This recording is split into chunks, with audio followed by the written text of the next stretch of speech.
S ಒಬ್ಬೊಬ್ರ ಕೇಳಿ ಹಾಂ ಕಾಂಗ್ರೆಸ್ ಅಧ್ಯಕ್ಷರು ದಲಿತರಿದ್ದಾರೆ, ರಾಜ್ಯದ ಪ್ರಭಾವಿ ನಾಯಕರು ಕೂಡ ದಲಿತರೇ ಇದ್ದಾರೆ. ಹಾಂ ಕೆಲ ಅವಕಾಶ ಮಾಡಿಕೊಡ್ತಾರ? ಹಾಂ ಈಗ ಈ ಸರ್ಕಾರ ದಲಿತರನ್ನ ಭಿಕ್ಷುಕರನ್ನಾಗಿ ಮಾಡ್ಲಿಕ್ಕೆ ಎಸ್ ಹೇಳ್ತಾ ಇದ್ದೀರಿ. ಎಸ್ ಈಗ ಈ ಕಾಂಗ್ರೆಸ್ ಪಕ್ಷದ ಅಧ್ಯಕ್ಷರು ದಲಿತರಿದ್ದಾರೆ, ಹಾಂ ಅದಕ್ಕೆ ಇದಕ್ಕೆ ಅವಕಾಶ ಮಾಡಿಕೊಡ್ತಾರೆ ಅಂತ ಆಗೋದಕ್ಕೆ. ಮತ್ತು ಇವತ್ತು ದಲಿತರು ಉದ್ಯೋಗ ಇಲ್ಲ, ಸರ್ಕಾರಿ ಕೆಲಸ ಇಲ್ಲ, ಇವತ್ತು ರಸ್ತೆ ಮೇಲೆ ಅಲಿತಾ ಇದ್ದಾರೆ. ನಾವು ಅಕ್ಕಿ ಕೊಡ್ತೀವಿ ಕೈ ಒಡ್ರಿ, ಬ್ಯಾಳಿ ಕೊಡ್ತೀವಿ ಕೈ ಒಡ್ರಿ, 2,000 ರೂಪಾಯಿ ಕೈ ಕೊಡ್ರಿ ಅಂತ ಕೈ ಒಡ್ಸಿದ್ರೆ ಏನು ಅನ್ಬೇಕು? ನಾವು ದಲಿತರನ್ನ ಏನು ಮಾಡ್ಬೇಕಂತ ಬಾಬಾ ಸಾಹೇಬರು ಬಯಸಿದ್ರಂದ್ರೆ ದಲಿತರನ್ನ ಅವ್ರ ಕಾಲ ಮೇಲೆ ನಿಂತು ಅವ್ರು ಬದುಕುವಂಗೆ, ಗೌರವದಿಂದ ಬದುಕುವಂಗೆ ಮಾಡ್ಬೇಕಂತ ಹೇಳಿದರು.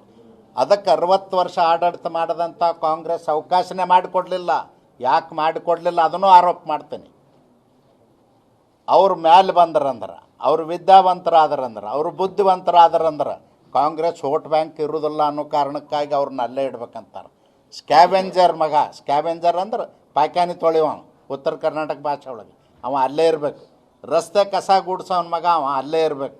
ಗಟಾರ್ ಬಳಿಯೋನ ಮಗ ಅವ ಅಲ್ಲೇ ಇರಬೇಕು. ರಸ್ತೆ ಮೇಲೆ ಕೂತ್ ಚಪ್ಪಲಿ ಹೊಲಿಯೋನ ಮಗ ಅವ ಅಲ್ಲೇ ಇರ್ಬೇಕು ಅನ್ನೋದೇ ಕಾಂಗ್ರೆಸ್ ನೀತಿ.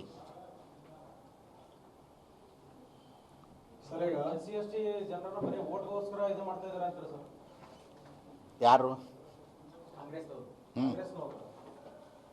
ಹೇಳಿ? ಅವ್ರಿಗೆ ಪೂರ್ಣ ಮಾಡ್ಲಕ್ಕೆ ಹೇಳ್ತೀನಿ. ಅವ್ರ ಕ್ವಶನ್ ಪೂರ್ಣ ಮಾಡಿ ಹೇಳ್ತೀನಿ.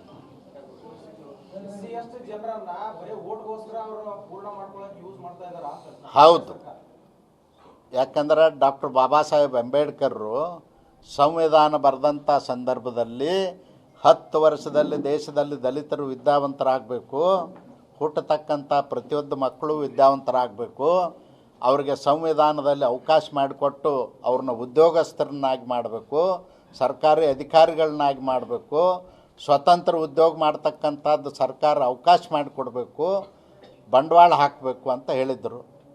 ಇವತ್ತಿಗೂ ಆ ಕೆಲಸ ಕಾಂಗ್ರೆಸ್ನವ್ರು ಮಾಡಲಿಲ್ಲ. ಅದಕ್ಕಾಗಿ ನಾನು ಆರೋಪ ಮಾಡ್ತೇನೆ. ಸರ್, ಈಗ ತಾವು ಸಂಸದರಿದ್ದೀರಿ, ಈಗ ಉಪಮುಖ್ಯಮಂತ್ರಿ ಇದ್ದಾಗ ಇಲ್ಲಿ ಬಂದಾಗ ಇಲ್ಲೇ ನಾವು ಡಿವಿಷನ್ ಬೇಕು, ರೈಲ್ವೆ ಡಿವಿಷನ್ ಅಂತ ಅನ್ನೋದಕ್ಕೆ ನಾನು ಸಪೋರ್ಟ್ ಮಾಡ್ತೀನಿ, ನಾನು ನಮ್ಗೆ ಗೌರ್ಮೆಂಟ್ ಇದ್ದಾಗ ಹೇಳ್ತೀನಿ ಅಂತ ಹೇಳ್ತೀನಿ. ಆಮೇಲೆ ಉಮೇಶ್ ಜಾಧವ್ ಅವರು ಯಾವಾಗ ಎಂ ಪಿ ಇದ್ರು, ಒಂದು ಸ್ಪೆಷಲ್ ಟ್ರೈನ್ ತಂದರು, ಒಂದು Vande Bharat special train cancel ಆಯಿತು. Vande Bharat train timing change ಮಾಡಿ ಬೆಂಗಳೂರಿನವರಿಗೆ ಅನುಕೂಲ ಆಗಂತ ವ್ಯವಸ್ಥೆ ಮಾಡ್ತಿದ್ದಾರೆ. ಈ ಥರ ನಮ್ಮ ಗುಲ್ಬರ್ಗಕ್ಕೆ ಅನ್ಯಾಯ ಆಗ್ತದೆ. ತಾವು ಏನು ಮಾಡ್ತೀರಿ ಬಗ್ಗೆ? ತಾವು ಸಂಸದರಿದ್ದೀರಿ.